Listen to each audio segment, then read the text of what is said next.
उत्ते जिहड़े रावी सतलुज ते ब्यास उन्हां नाल की वरतदी है। यह कहानी तुसीं सारे जानते हो। उस तो बाद फिर हौली हौली इंडस वाटर ट्रीटी तो बाद जिहड़ा है दरिया साडे जिहड़े है ने बनना शुरू होंदे ने और रावी विच जिहड़ा है पानी घट होना शुरू होंदा है, पिछे डैमिंग शुरू हो जाती है। तो 2000 तो बाद जिहड़ा है वो बिल्कुल ही असीं वेखने हाँ कि रावी का कोई हाल नहीं रहिंदा। उस तो पहले तक असी कुछ ना कुछ पानी मौजूद रहिंदा है, कुछ ना कुछ जिहड़ा है वो इहदे विच ईवन असी सारे दोस्त आए सामने हाशमी साहब बैठे ने, इन्हां नाल असी एक कीता सी दरिया ते एक संगत कीती। ਉਹਦੇ ਵਿੱਚ ਆਈਆਂ ਕੁਝ ਬਲਕਿ ਇਹਨਾਂ ਦੀ ਜਿਹੜੀ ਆਪਣੀ ਵਾਲਦਾ ਵੀ ਨੇ ਤੇ ਇੱਕ ਹੋਰ ਉਹਦੇ ਵਿੱਚ ਮਹਿਮਾਨ ਆਏ ਨਾਮ ਮੈਂ ਉਹਨਾਂ ਦਾ ਭੁੱਲ ਗਿਆ। ਉਹ ਰਾਵੀ ਵਿੱਚ ਜਿਹੜਾ ਹੈ ਉਹ ਕਰਦੇ ਰਹੇ ਸਨ, ਉੱਥੇ ਕਸ਼ਤੀ ਰਾਣੀ ਦੇ ਮੁਕਾਬਲੇ ਹੁੰਦੇ ਸਨ ਤੇ ਉਹ ਗੋਲਡ ਮੈਡਲਿਸਟ ਸਨ ਤੇ ਸਾਰੀ ਜਿਹੜੀਆਂ ਯੂਨੀਵਰਸਿਟੀਜ਼ ਸਨ, ਕਾਲਜਿਸ ਸਨ, ਇਹਨਾਂ ਦੇ ਆਪਣੇ ਆਪਣੇ ਜਿਹੜਾ ਹੈ ਉਹ ਬੋਟ ਕਲੱਬ ਸਨ ਤੇ ਇੰਜ ਰਾਵੀ ਆਬਾਦ ਸੀ ਤੇ ਉਹ ਸਾਰਾ। ਤੇ 2000 ਤੋਂ ਬਾਅਦ ਅਸੀਂ ਵੇਖਦੇ ਹਾਂ ਕਿ ਰਾਵੀ ਦਾ ਕੋਈ ਹਾਲ ਨਹੀਂ ਰਹਿੰਦਾ ਔਰ ਰਾਵੀ ਨੂੰ ਇੱਕ ਸੀਵਰੇਜ ਦੇ ਤੌਰ ਤੇ ਅਸੀਂ ਜਿਹੜਾ ਹੈ ਉਹ ਵੇਸਟ ਦੇ ਤੌਰ ਤੇ ਵਰਤਣਾ ਸ਼ੁਰੂ ਕਰਨੇ ਆ। ਤੇ ਇਹ ਸਾਰੀ ਕਹਾਣੀ ਅਸੀਂ ਵੇਖ ਰਹੇ ਹਾਂ। ਉਸ ਤੋਂ ਨਾਲ ਡਿਵੈਲਪਮੈਂਟ ਸ਼ੁਰੂ ਹੁੰਦੀ ਹੈ ਸ਼ਹਿਰ ਦੇ ਚਾਰੋਂ ਪਾਸੇ, ਉਧਰੋਂ ਕਸੂਰ ਤੱਕ ਤੇ ਇਧਰੋਂ ਜਿਹੜਾ ਹੈ ਉਹ ਸ਼ੇਖੂਪੁਰਾ ਤੇ ਸਾਰਾ ਸ਼ਰਕਪੁਰ, ਹਰ ਪਾਸੇ ਜਿਹੜਾ ਹੈ ਹਾਊਸਿੰਗ ਸੁਸਾਇਟੀਜ਼ ਬਣਦੀਆਂ ਨੇ ਤੇ ਹੌਲੀ ਹੌਲੀ ਜਿਹੜਾ ਸ਼ਹਿਰ ਦਾ ਸਾਹ ਹੈ ਉਹ ਅਸੀਂ ਵੇਖਦੇ ਹਾਂ ਕਿ ਉਹ ਘਟੀਸ਼ਣਾ ਸ਼ੁਰੂ ਹੁੰਦਾ ਹੈ, वो बंद होना शुरू होता है। तो क्योंकि एक सोसाइटी दे बनने का मतलब है कि कितनी ज़्यादा एग्रीकल्चर लैंड जी है वो इस्तेमाल भी आ रही है, कंक्रीट कितना इस्तेमाल हो रहा है, फिर वेस्ट कितना जड़ा है हो रहा है, वो सारिया गल्लां जिहड़ियां ने उहदे नाल होंदियां ने। एक हाउसिंग सोसाइटी दे बनने नाल जिन्नियां भी गल्लां करन कि असीं इन्ने रुख ला दित्ते ने, कर दित्ता है, वो कर दित्ता, पर उहदे नाल जिहड़ा साडा जिहड़ा इंफ्रास्ट्रक्चर है सारा वो किस तरह का मटीरियल वरतदा है तो उहदे नाल की हुंदा है, वो गल्लां सारियां नाल ਤੇ ਇਹ ਲਾਹੌਰ ਫੈਲਦੇ ਵਿੱਚ ਫਿਰ ਅਚਾਨਕ 2000 ਜਿਹੜਾ ਹੈ ਉਹ 13 ਵਿੱਚ ਇੱਕ ਪਲਾਨ ਪੇਸ਼ ਕੀਤਾ ਜਾਂਦਾ ਹੈ ਰੂਡਾ ਦਾ, ਰਾਵੀ ਅਰਬਨ ਡਿਵੈਲਪਮੈਂਟ ਅਥਾਰਟੀ। ਤੇ ਉਹ ਜੀ ਕਿ ਇਹ ਤੇ ਸ਼ਹਿਰ ਦਾ ਜੋ ਹਾਲ ਹੋ ਗਿਆ ਹੁਣ ਸਾਨੂੰ ਨਵੇਂ ਸਿਰੋਂ ਤੋਂ ਇੱਕ ਨਵਾਂ ਸ਼ਹਿਰ ਵਸਾਉਣ ਦੀ ਲੋੜ ਹੈ ਜਿਹੜਾ ਅਸੀਂ ਇੱਕ ਪਲਾਨ ਦੇ ਤਹਿਤ ਬਣਾਵਾਂਗੇ। ਜੋ ਪਹਿਲੇ ਬਣਿਆ ਹੋਇਆ ਸੀ ਇੰਜ ਜੋ ਸਾਡੇ ਕੋਲ ਗਲਤੀਆਂ ਹੋ ਗਈਆਂ ਨੇ ਉਹ ਨਹੀਂ, ਅਸੀਂ ਕੋਈ ਹੁਣ ਜਿਹੜਾ ਹੈ ਨਾ ਕੋਈ ਨਵਾਂ ਸ਼ਹਿਰ ਜਿਹੜਾ ਹੈ ਉਹਦਾ ਪ੍ਰਪੋਜ਼ਲ ਪੇਸ਼ ਕੀਤਾ ਗਿਆ। ਉਹ ਇਹ ਸੀ ਕਿ ਰਾਵੀ ਦੇ ਕੰਢੇ, ਰਾਵੀ ਲਾਹੌਰ ਦੇ ਦੁਆਲੇ ਘੁੰਮ ਰਹੀ ਹੈ ਤੇ ਉਹਦਾ ਹੈ ਕਿ ਉਹਦੇ ਦੋਵੇਂ ਕੰਢਿਆਂ ਤੇ ਕੋਈ 46 ਕਿਲੋਮੀਟਰ ਦਾ ਜਿਹੜਾ ਡਿਸਟੈਂਸ ਹੈ, ਜਿਹੜਾ ਲੱਖਾਂ ਕਨਾਲ ਬਣਦਾ ਹੈ, ਉਹਨੂੰ ਜਿਹੜਾ ਹੈ ਇੱਕ ਉੱਥੇ ਨਵਾਂ ਸ਼ਹਿਰ ਬਣਾਇਆ ਜਾਵੇ ਜਿਹੜਾ ਹੋਰੀਜ਼ੈਂਟਲ ਨਾ ਹੋਵੇ ਬਲਕਿ ਵਰਟੀਕਲ ਹੋਵੇ। ਤੇ ਉਹਨੂੰ ਜਿਹੜਾ ਹੈ ਜਿਹੜਾ ਨਵੇਂ ਲਫ਼ਜ਼ ਜਿਹੜੇ ਸਾਨੂੰ ਦਿੱਤੇ ਗਏ ਸਸਟੇਨੇਬਿਲਿਟੀ ਤੇ ਉਹ ਵੀ ਉਹਨਾਂ ਨੇ ਵਿੱਚ ਪਾਏ, ਇਨਵਾਇਰਮੈਂਟਲ ਦੀ ਵੀ ਸਾਰੀ ਗੱਲਬਾਤ ਉਹਨਾਂ ਨੇ ਵਿੱਚ ਪਾਈ ਕਿ ਅਸੀਂ ਜੀ ਇਹ ਸਾਰਾ ਇੰਜ ਦਾ ਸ਼ਹਿਰ ਬਣਾਉਣਾ ਹੈ ਜਿਹੜਾ ਉਹ ਦਰਿਆ ਨੂੰ ਸਾਫ਼ ਵੀ ਕਰ ਦੇਗਾ, ਉਹ ਦਰਿਆ ਨੂੰ ਜ਼ਿੰਦਾ ਵੀ ਕਰ ਦੇਗਾ, ਉਹ ਸ਼ਹਿਰ ਦੇ ਜਿਹੜੇ ਸਾਰੇ ਮਸਲੇ ਨੇ ਉਹ ਹੱਲ ਕਰ ਦੇਗਾ। ਤੇ ਉਸ ਵੇਲੇ 2013 ਵਿੱਚ ਜਦੋਂ ਇਹ ਪੇਸ਼ ਕੀਤਾ ਗਿਆ ਰੂਡਾ ਨੇ ਪਹਿਲੀ ਵਾਰ, ਤੇ ਉਸ ਵੇਲੇ ਫਿਰ ਜਿਹੜੀ ਸ਼ਹਿਬਾਜ਼ ਸ਼ਰੀਫ ਦੇ ਵੇਲੇ ਵਿੱਚ ਇਹਦੀ ਫਿਰ ਸਟੱਡੀ ਹੋਈ ਕਿ ਇਹਦਾ ਕੀ ਮਤਲਬ ਅਸਰ ਹੋਣਾ ਹੈ ਔਰ ਕੀ ਪੋਸਿਬਿਲਿਟੀ ਇਹਦੀ ਹੈ, ਤੇ ਇਹਨੂੰ ਜਿਹੜਾ ਹੈ ਉਹ ਰਿਜੈਕਟ ਕਰ ਦਿੱਤਾ ਗਿਆ ਤੇ ਇਹਨੂੰ ਕਿਹਾ ਗਿਆ ਕਿ ਇਹ ਸ਼ਹਿਰ ਲਈ ਖਤਰਨਾਕ ਪ੍ਰੋਗਰਾਮ ਹੈ। ਉਸ ਤੋਂ ਬਾਅਦ ਜੀ 2019 ਵਿੱਚ ਜਿਹੜਾ ਹੈ ਇਹ ਦੁਬਾਰਾ ਤੋਂ ਪੇਸ਼ ਕੀਤਾ ਜਾਂਦਾ ਹੈ ਤੇ ਇਸ ਵਾਰੀ ਇਹਦਾ ਬੜੀ ਗਰਮਜੋਸ਼ੀ ਦੇ ਨਾਲ ਇਸਤਕਬਾਲ ਕੀਤਾ ਜਾਂਦਾ ਹੈ ਤੇ ਇਹਨੂੰ ਜਿਹੜਾ ਹੈ ਉਹ ਲੱਗਦਾ ਹੈ ਕਿ ਉਸ ਵੇਲੇ ਇਹਨਾਂ ਇਹਦੇ ਬਾਰੇ ਜਿਹੜਾ ਹੈ ਉਹ ਰੋਲਾ ਉਹ ਹੁੰਦਾ ਹੈ, ਇੰਨੀ ਹਾਈਪ ਇਹਦੇ ਵਿੱਚ ਬਣਾਈ ਜਾਂਦੀ ਹੈ ਕਿ ਸਾਡਾ ਪ੍ਰਾਈਮ ਮਿਨਿਸਟਰ ਜਿਹੜਾ ਹੈ ਉਹ ਵੀ ਇਹਨੂੰ ਕੋਈ ਆਪਣਾ ਜ਼ਾਤੀ ਪ੍ਰੋਜੈਕਟ ਜਿਹੜਾ ਹੈ ਆਪਣਾ ਪਾਇਲਟ ਪ੍ਰੋਜੈਕਟ ਬਣਾਉਂਦਾ ਹੈ ਔਰ ਜਿਹੜਾ ਹੈ ਇਹਦੇ ਤੇ ਕੰਮ ਜਿਹੜਾ ਹੈ ਉਹ ਸ਼ੁਰੂ ਹੋ ਜਾਂਦਾ ਹੈ। 2020 ਵਿੱਚ ਜਿਹੜਾ ਹੈ ਉਹ ਉਸ ਦੌਰਾਨ ਕੀ ਹੁੰਦਾ ਹੈ ਕਿ ਹੁਣ ਵੇਖਣ ਦੀ ਗੱਲ ਇਹ ਹੈ ਕਿ ਉਸ ਜਿਹੜਾ 46 ਕਿਲੋਮੀਟਰ ਦਾ ਇਹ ਏਰੀਆ ਦੱਸ ਰਹੇ ਨੇ, ਇਹ ਸਾਰਾ ਏਰੀਆ ਉਹ ਹੈ ਜਿੱਥੇ ਐਗਰੀਕਲਚਰ ਲੈਂਡ ਹੈ, ਕਈ ਛੋਟੇ ਛੋਟੇ ਗ੍ਰੀਨ ਸਪੇਸਿਸ ਨੇ, ਜੰਗਲ ਨੇ, ਉਹਨਾਂ ਨੂੰ ਟੈਕਨੀਕਲ ਜ਼ਬਾਨ ਦੇ ਵਿੱਚ ਉਸਤਾਦ ਸਾਨੂੰ ਦੱਸਣਗੇ ਕੀ ਕਹਿੰਦੇ ਨੇ, ਤੇ ਉਹ ਮੌਜੂਦ ਨੇ ਤੇ ਇਸ ਔਰ ਢੇਰ ਸਾਰੇ ਪਿੰਡ ਜਿਹੜਾ ਹੈ ਉਸ ਪੂਰੇ ਏਰੀਏ ਦੇ ਵਿੱਚ ਮੌਜੂਦ ਨੇ। ਹੁਣ ਉੱਥੇ ਜਦੋਂ ਰੂਡਾ ਨੇ ਜਿਹੜਾ ਹੈ ਉਹ ਉੱਥੇ ਜ਼ਮੀਨਾਂ ਤੇ ਕਿਸਾਨਾਂ ਨਾਲ ਜਿਹੜਾ ਹੈ ਉਹ ਇੱਕ ਤਰ੍ਹਾਂ ਦੀ ਕਬਜ਼ਾਗਿਰੀ ਸੀ ਉਹ, ਕਿਉਂਕਿ ਇਹਨਾਂ ਕੋਲ ਇੰਨੀ ਪਾਵਰ ਆ ਗਈ। ਗੁਜਰਾਤ ਦੇ ਵੇਲੇ ਵਿੱਚ ਇੱਕ ਨਵੀਂ ਕਾਨੂੰਨ ਸਾਜ਼ੀ ਹੁੰਦੀ ਹੈ ਜਿਹਦੇ ਵਿੱਚ ਰੂਡਾ ਨੂੰ ਖਾਸ ਤਰ੍ਹਾਂ ਦੀ ਪਾਵਰ ਦਿੱਤੀਆਂ ਜਾਂਦੀਆਂ ਨੇ, ਜਿਹਦੇ ਵਿੱਚ ਉਹ ਕਰਦੇ ਨੇ ਕਿ ਕਿਸਾਨਾਂ ਕੋਲੋਂ ਜ਼ਬਰਦਸਤੀ ਜ਼ਮੀਨਾਂ ਲਿੱਤੀਆਂ ਜਾਂਦੀਆਂ ਨੇ। ਇੱਕ ਪੂਰੀ ਕਿਸਾਨਾਂ ਦੀ ਮੂਵਮੈਂਟ ਚੱਲਦੀ ਹੈ ਜਿਹਦਾ ਸ਼ਹਿਰ ਨੂੰ ਕੋਈ ਖਬਰ ਨਹੀਂ ਹੈ, ਜਿਹੜੀ ਕਿਤੇ ਮੀਡੀਆ ਤੇ ਨਹੀਂ ਆਉਂਦੀ। ਇੰਨੇ ਕਿਸਾਨ ਉਸ ਵੇਲੇ ਜੇਲ੍ਹਾਂ ਵਿੱਚ ਰਹਿੰਦੇ ਨੇ, ਮਾਰ ਖਾਂਦੇ ਨੇ, ਕਿਉਂਕਿ ਇੱਕ ਕਿਸਾਨ ਜਿਹਦੇ ਕੋਲ 5 ਕਿੱਲੇ ਵੀ ਨਹੀਂ, ਉਹ ਕਹਿੰਦਾ ਹੈ ਕਿ ਮੈਂ ਇੱਥੇ ਆਪਣੀ ਜ਼ਮੀਨ ਤੇ ਬੈਠਾ, ਮੈਨੂੰ ਰੋਟੀ ਲੱਭ ਰਹੀ ਹੈ, ਮੇਰੇ ਬੱਚੇ ਇੱਥੋਂ ਸ਼ਹਿਰ ਜਾਂਦੇ ਨੇ, ਵਾਪਸ ਆਉਂਦੇ ਨੇ ਮੇਰੇ ਕੋਲ, ਮੈਨੂੰ ਕੀ ਲੋੜ ਹੈ ਆਪਣੀ ਜਿਹੜੀ ਇਹ ਜ਼ਮੀਨ ਵੇਚਣ ਦੀ। ਤੇ ਉਹਦੇ ਨਾਲ ਫਿਰ ਉਹਦਾ ਜਿਹੜਾ ਰੇਟ ਲਾਉਂਦੇ ਨੇ ਉਹ ਵੀ ਆਪਣੀ ਮਰਜ਼ੀ ਦਾ ਰੇਟ ਲਾਉਂਦੇ ਨੇ, ਕਿਉਂਕਿ ਇਹਨਾਂ ਨੂੰ ਪਾਵਰ ਬਹੁਤ ਜ਼ਿਆਦਾ ਜਿਹੜੀ ਹੈ ਉਹ ਮਿਲ ਜਾਂਦੀ ਹੈ। ਤੇ ਉਸ ਵੇਲੇ ਇੱਕ ਬੜਾ ਕਿਸਾਨਾਂ ਦਾ ਜਿਹੜਾ ਹੈ ਉਹ ਖੱਡਾ ਹੁੰਦਾ ਹੈ ਤੇ ਕੇਸ ਜਿਹੜਾ ਹੈ ਉਹ ਹਾਈ ਕੋਰਟ ਵਿੱਚ ਆਉਂਦਾ ਹੈ ਪਹਿਲੀ ਵਾਰ, ਤੇ 2021 ਵਿੱਚ, ਜਿਹਦੇ ਵਿੱਚ ਜਿਹੜੇ ਰਾਫੇ ਆਲਮ ਨੇ ਉਹ ਵੀ ਨਾਲ ਹੁੰਦੇ ਨੇ ਤੇ ਕੇਸ ਲੜਿਆ ਜਾਂਦਾ ਹੈ। ਤੇ ਹਾਈ ਕੋਰਟ ਜਿਹੜੀ ਹੈ ਉਹ ਦਸੰਬਰ 2021 ਵਿੱਚ ਫੈਸਲਾ ਦਿੰਦੀ ਹੈ ਕਿ ਇਹ ਜਿਹੜਾ ਰੂਡਾ ਦਾ ਜਿਹੜਾ ਪਲਾਨ ਹੈ ਖਤਰਨਾਕ ਹੈ ਸ਼ਹਿਰ ਲਈ, ਤੇ 200 ਸਤਿਆਂ ਦਾ 200 ਤੇ ਕੁਝ ਸਤਿਆਂ ਜਿਨ੍ਹਾਂ ਦਾ ਉਹ ਫੈਸਲਾ ਹੈ ਤੇ ਉਹ ਇਹਨੂੰ ਬਿਲਕੁਲ ਰਿਜੈਕਟ ਕਰ ਦਿੰਦੇ ਨੇ ਔਰ ਕਹਿੰਦੇ ਨੇ ਕਿ ਇਹ ਠੀਕ ਨਹੀਂ ਹੈ ਜਿਹੜਾ ਇਹ ਸ਼ਹਿਰ ਲਈ ਔਰ ਮਤਲਬ ਪਾਣੀ ਲਈ, ਦਰਿਆ ਲਈ, ਹਵਾ ਲਈ, ਤੇ ਕਿਉਂਕਿ ਇਹ ਹੁਣ ਇੱਕ ਬਾਹਰ ਏਰੀਆ ਹੈ ਜਿਹੜਾ ਮਾਸਟਰ ਪਲਾਨ ਹੈ ਸ਼ਹਿਰ ਦਾ, ਉਹਦੇ ਵਿੱਚ ਇਹ ਏਰੀਆ ਜਿੱਥੋਂ ਸ਼ਹਿਰ ਨੂੰ ਸਾਹ ਵੀ ਲੱਗ ਰਿਹਾ, ਸਬਜ਼ੀਆਂ ਵੀ ਲੱਗ ਰਹੀਆਂ ਨੇ, ਹਵਾ ਵੀ ਲੱਗ ਰਹੀ ਹੈ, ਤੇ ਇਹ ਸਾਰੀ ਗੱਲਬਾਤ ਹੁੰਦੀ। ਉਸ ਤੋਂ ਬਾਅਦ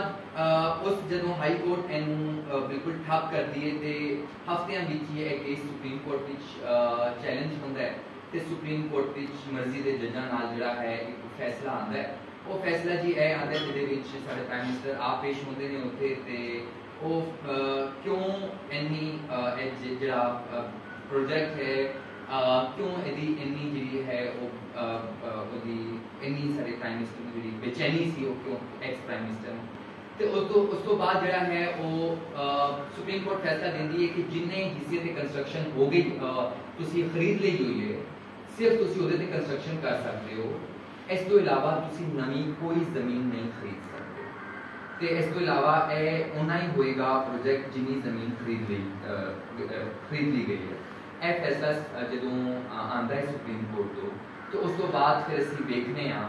ਕਿ ਇੱਕ ਨਵੀਂ ਤਰ੍ਹਾਂ ਦੀ ਬਦਮਾਸ਼ੀ ਰੂਡਾ ਦੀ ਸ਼ੁਰੂ ਹੁੰਦੀ ਹੈ। ਜਿਹੜਾ ਹਾਈ ਕੋਰਟ ਦਾ ਫੈਸਲਾ ਸੀ, ਉਸ ਤੋਂ ਬਾਅਦ ਜਿਹੜਾ ਸੁਪਰੀਮ ਕੋਰਟ ਦਾ ਫੈਸਲਾ ਸੀ ਉਹ ਕਿੱਥੇ ਗਿਆ, ਕਿਵੇਂ ਕਿਸਾਨਾਂ ਨੂੰ ਆਪਣੀ ਜ਼ਮੀਨਾਂ ਤੋਂ ਬੇਦਖਲ ਕੀਤਾ ਗਿਆ। ਕਈ ਕੇਸ ਨੇ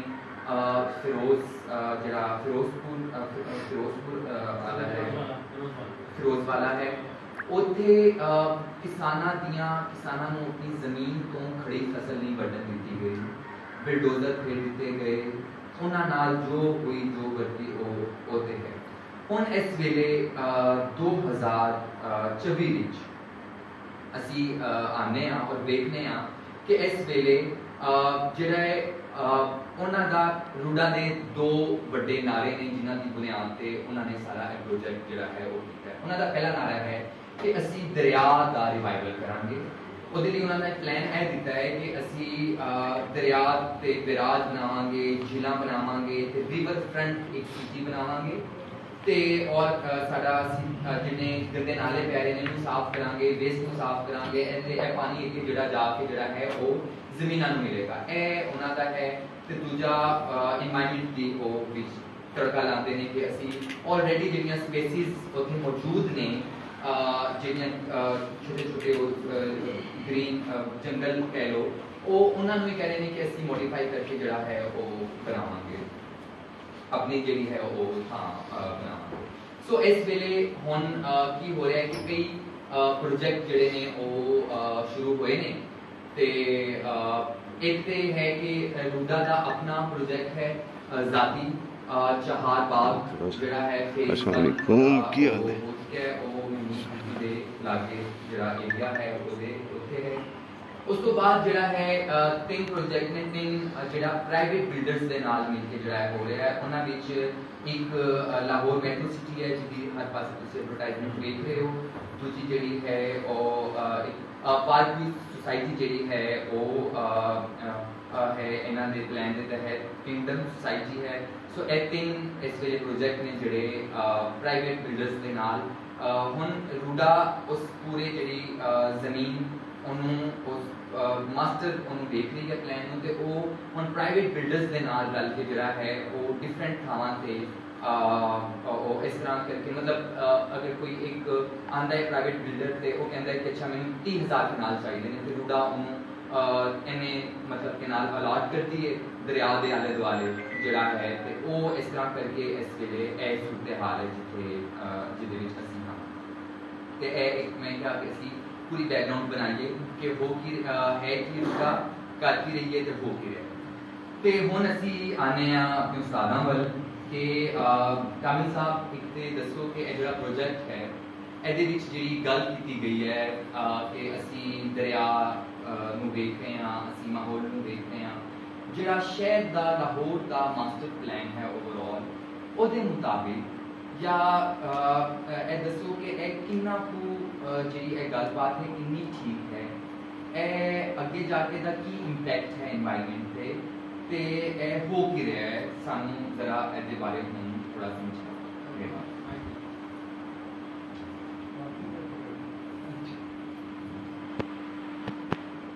पंजाबी हो जाए अगर कभी उर्दू करना चाहिए जी ने थोड़े लिए आसानी है। ਇਹ ਜਿਹੜੀ ਬੜੀ ਅੱਛੀ ਤੁਸੀਂ ਪਸ ਮੰਜ਼ਰ ਪੇਸ਼ ਕੀਤਾ ਹੈ ਇਸ ਪ੍ਰੋਜੈਕਟ ਦੇ ਬਾਰੇ। ਇਹ ਦੋ ਵਾਰੀ ਨਹੀਂ ਤਿੰਨ ਵਾਰੀ ਪੇਸ਼ ਕੀਤਾ ਗਿਆ ਤੇ ਪਿਛਲੇ ਪਹਿਲੇ ਦੋ ਵਾਰੀਆਂ ਦੋਵੇਂ ਵਾਰ ਇਹਨੂੰ ਡ੍ਰੌਪ ਕੀਤਾ ਗਿਆ ਕਿਉਂਕਿ ਇਹ ਸਾਬਿਤ ਹੋਇਆ ਕਿ ਨਹੀਂ ਤੇ ਅਖੀਰਲਾ ਜਿਹੜਾ ਤੁਸੀਂ ਤਿਆਰ ਕੀਤੀ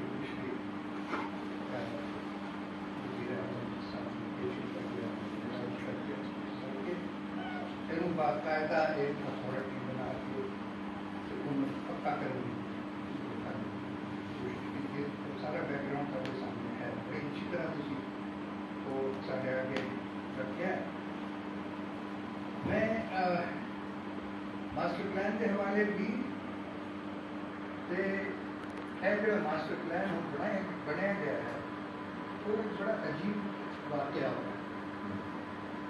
पहली बार है कि साढ़े शहर के भी मनसूबा जो बनाया गया वो बजाय ये कि बड़े बड़े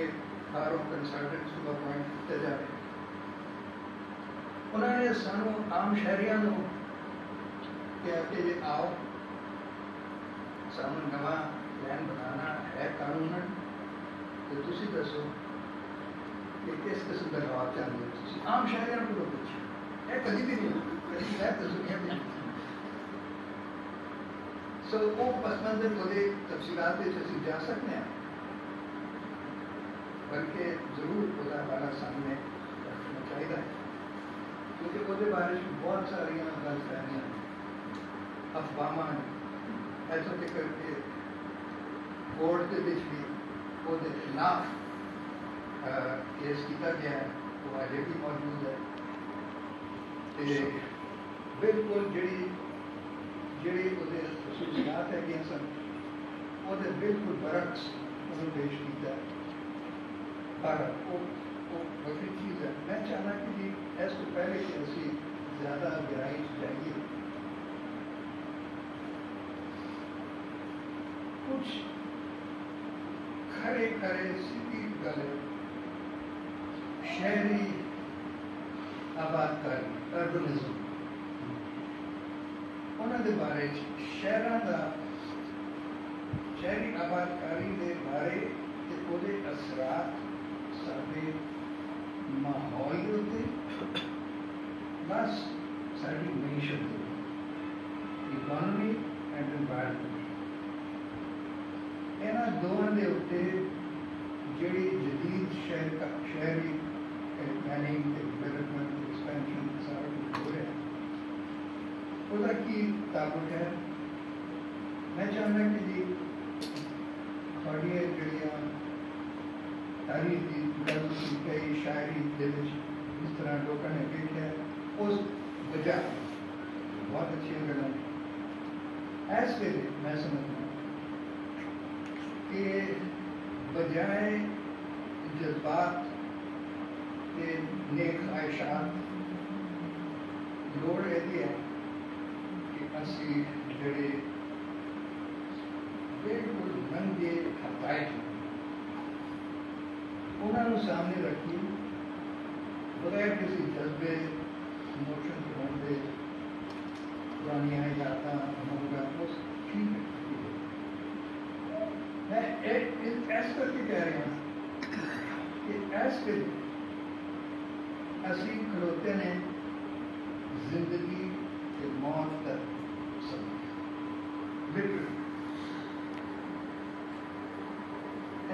साडा शहर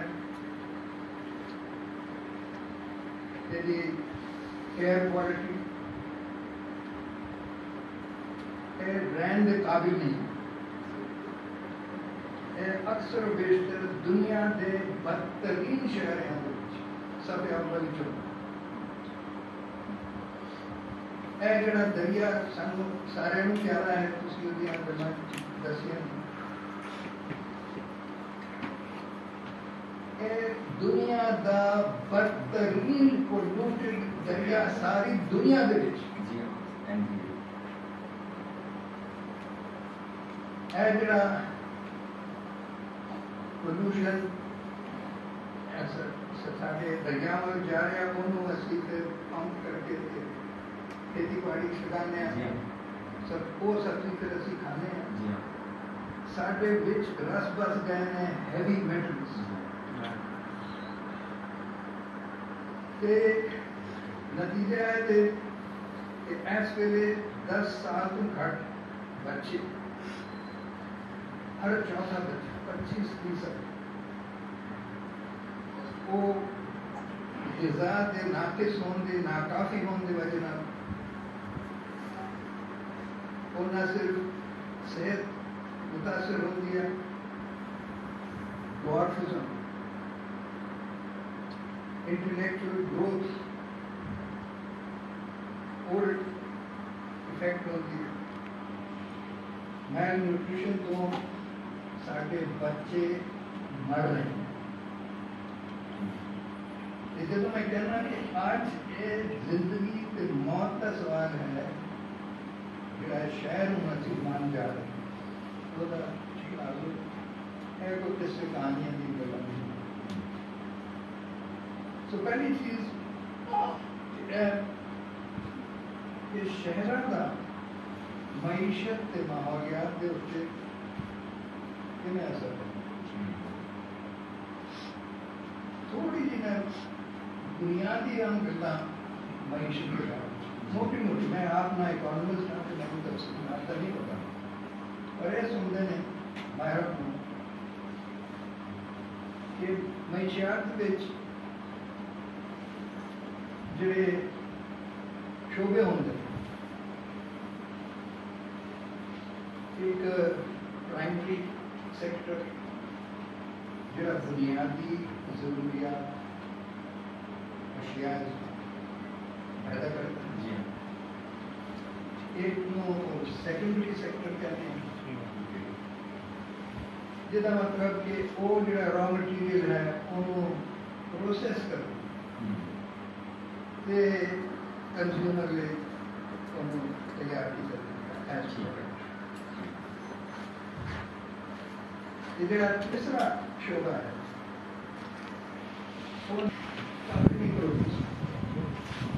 वो शोबा है सेक्टर सर्विस सर्विसेज भी बहुत अहम है जरूरी है मसलन हेल्थ एजुकेशन रिक्रिएशन नज़्म इंतजामी दिखाई ऐसा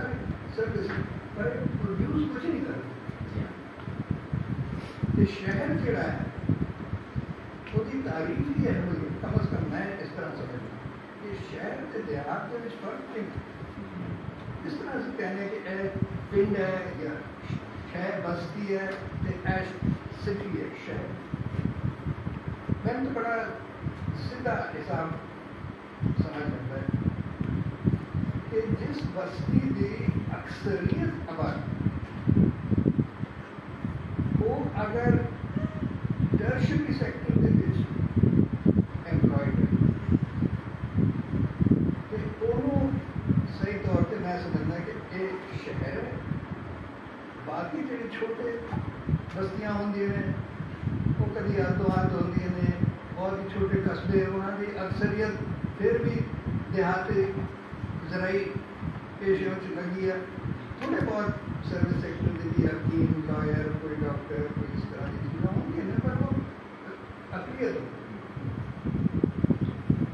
ਸੋ ਪਹਿਲੀ ਗੱਲ ਤਾਂ ਹੈ ਕਿ ਬਾਈ ਇਟਸ ਡੈਫੀਨੇਸ਼ਨ ਸ਼ਹਿਰ ਵੱਡੇ ਸ਼ਹਿਰ पैदावार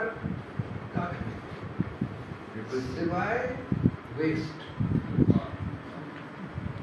बहुत सारे वो सिर्फ कंज्यूम करते हैं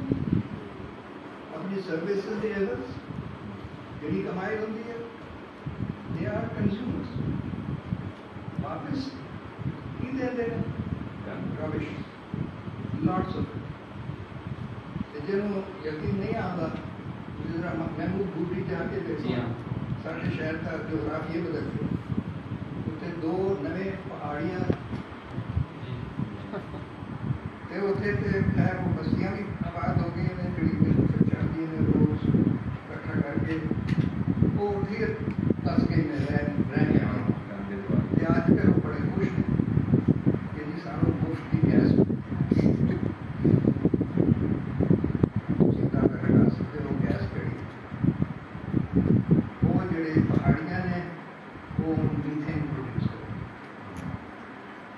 गरीब जाके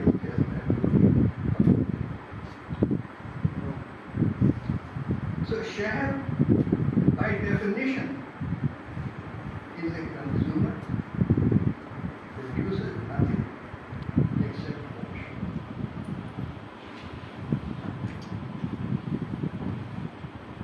दूसरी गल है कि ਉਹਦਾ इम्पैक्ट फिर भी होगा, यानी एक मईशत और इकोनॉमिक्स के बारे में जी पैदावार सारे मुल्क की है, ऐसी कोई मजबूत मुल्क नहीं है। सारी अगर GDP इसके साथ में देखो वी आर ऑल राइट, मतलब एक लेवल है पॉवर्टी वर्ल्ड वाइड को समझा जाता है around about $2 per capita per day, कि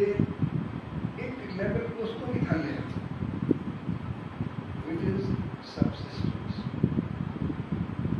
वो है around $1 per capita per day. साढ़ा जो नेशनल GDP दोनों अगर ट्रांसलेट करिए into dollars per capita per day तो वो बनता है something like $3 to $4 per capita per day.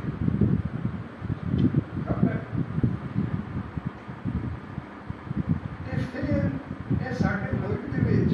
National bureau of statistics annual studies करता है, पब्लिश करता है, ਜਿਹੜੇ औसत घराने ने साढ़े पाकिस्तान ਉਹਨਾਂ ਦੀ income per capita per day is less than poverty. It is barely above or maybe little lower than subsistence. वो दौलत कितनी गई ਜਿਹੜਾ मुल्क पैदा कर बड़ी सीधी गल है। Just look at the GDP of the country as a whole, around $3-4 per capita.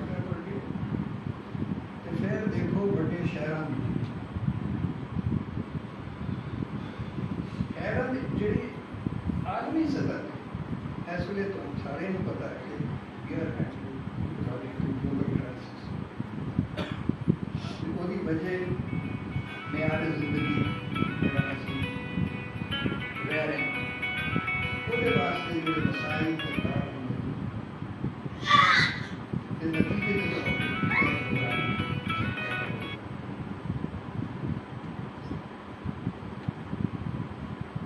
तो शहरों की मैार जिंदगी है जी हद बनती है जिद असी सारी दुनिया इंसान रह सकते हैं आराम that works out around about $17 to $18 per capita per day. As we did globally, सारी इंसानियत विराम किया इस मेयार जिंदगी के on average it is 80% more than the capacity of this planet to be generated. 80% more. यह वजह है कि असी सारे इस ग्लोबल क्राइसिस ਜਿਹੜੇ ਸਾਡੇ ਵੱਡੇ ਸ਼ਹਿਰ ਮੁਲਕ ਦੀ GDP average around 3.4 dollars per capita per day Karachi Lahore Faisalabad Islamabad it is almost reaching the limit of about 15-16 ethnic per partition ऐसे हिसाब ना कि फिर शहर के मौजा होनी चाहिए बड़ी खुशहाली होनी चाहिए जो मास्टर प्लान की सर्वे होगी पहले भी होंगी रही साढ़े शहर लाहौर की एवरेज औसतन घरेलू income average house is just around poverty ऐसे क्यों हो रहे दौलत के सारी मुल्क की ऐसे कट्ठी हो रही है तो फिर भी गुर्बत कर रही बिकॉज ऐसे शहर के कुछ लोग जिन्हों दियाँ इनकम्स वर्क आउट अगर ऑफिशियल सैलरी क्लास में they it comes to around more than the sustainable it's about $30 per capita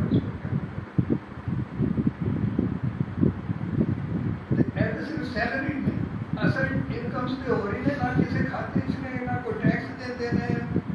ना सैलरी होते डेली लाखा करोड़ा और कितना मैं तो सोच नहीं सकता those high incomes are going off the charts no less than the high incomes all over the world कोई नवी गल नहीं कोई बाहर निकलो ऐसे भी बैठे how do you afford all this बिजली तकलीफ बजे रोड वगैरह सो नतीजा एस जरा वंड है इनकम नतीजा है कि असी गरीब बंदा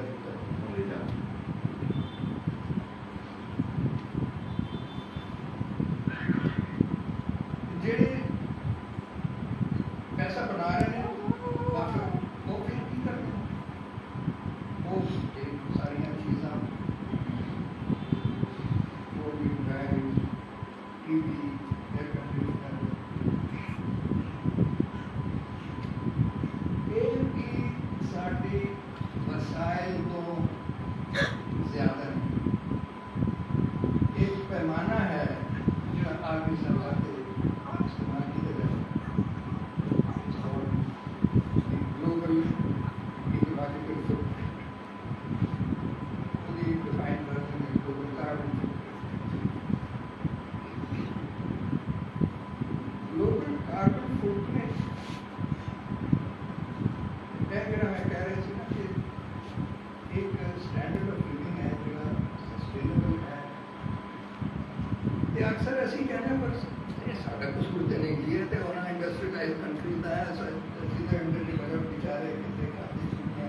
बल्कि ਅਸੀਂ ਤੇ ਇੰਟਰਨੈਸ਼ਨਲ ਕਾਨਫਰੰਸਿਸ ਤੇ ਕਹਿੰਦੇ ਆ ਕਿ ਇਹ ਸਾਰੇ ਤੁਹਾਡੀ ਵਜ੍ਹਾ ਤੋਂ ਹੋ ਰਿਹਾ ਸਾਨੂੰ ਤੇ ਨਾ ਪੈਨਲਾਈਜ਼ ਕਰੋ ਬਲਕਿ ਤੁਸੀਂ ਸਾਨੂੰ ਰਿਵਾਰਡ ਦਿਓ ਦਾ ਕੰਪਨਸੇਸ਼ਨ ਦਿਓ ਤੇ ਸਾਨੂੰ ਇਜਾਜ਼ਤ ਦਿਓ ਕਿ ਅਸੀਂ ਫਸਲ ਫਿਊਲ ਇਸਤੇਮਾਲ ਕਰ ਸਕੀਏ ਕਿਉਂਕਿ ਸਾਡੇ ਨਾਲ ਬੜੀ ਸਾਥੀ ਅਸੀਂ ਇਸ ਕਿਸਮ ਦੇ ਰੋਣੇ ਪਿੱਟਦੇ ਰਹਿੰਦੇ ਹਾਂ ਹਕੀਕਤ Pakistan is overshooting consumption 176% more than our biocapacity. 176% more. ਤੁਸੀਂ ਹੈਰਾਨ ਹੋ ਸਮਝਦੇ ਹੋ ਕਿ ਬਹੁਤ ਹੈ ਮੈਂ ਆਪ ਐਕਸਪੈਰੀਮੈਂਟ ਕੀਤਾ ਹੈ डाउनलोड कर सकते हो